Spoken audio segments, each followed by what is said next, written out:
Tony Robbins in this video talk about the strategy of the billionaire employees that allows them to really retain their wealth, which is that every dollar that they put in, they make sure they get $5 out of that. But there's a lot of nuances behind this advice. There's a difference between the strategy to acquire wealth versus retaining it. The strategy that he mentioned is asymmetric bet. But think about it. If you go into doing something as a startup founder with this mindset, do you think the world is ever going to see a SpaceX or Tesla or any high-risk endeavor that has very low chance of success, but huge payback or huge sort of impact for the world? No. So there's very little conviction that needs to go into doing something when you're focusing only on activities that gives you outsized return. And so I don't think that advice is very good for founders, for people who really want to make big changes. The proper framework to use here, it's more on, I would say, I have a good word for that, maybe more of a ruin or death avoidance. Basically, don't die. When you go into something, you set yourself up in a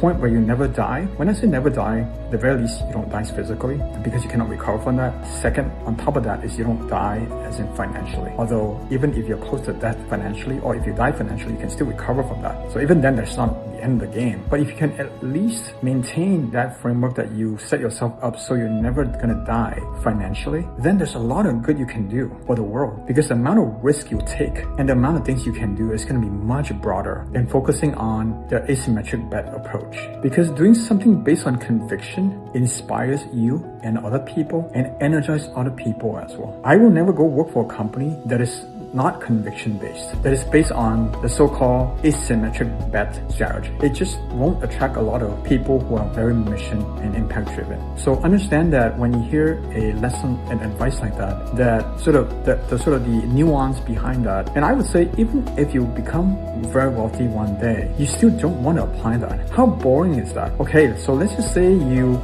use this strategy and you end up accumulating trillions of dollars in your bank. So what? You're just gonna die one day and then leave the money behind? Just keep enough so you don't die financially, and then go wild in building things that can touch people's lives. The mission in life should be on how many people you can touch, not on how many dollars you can multiply.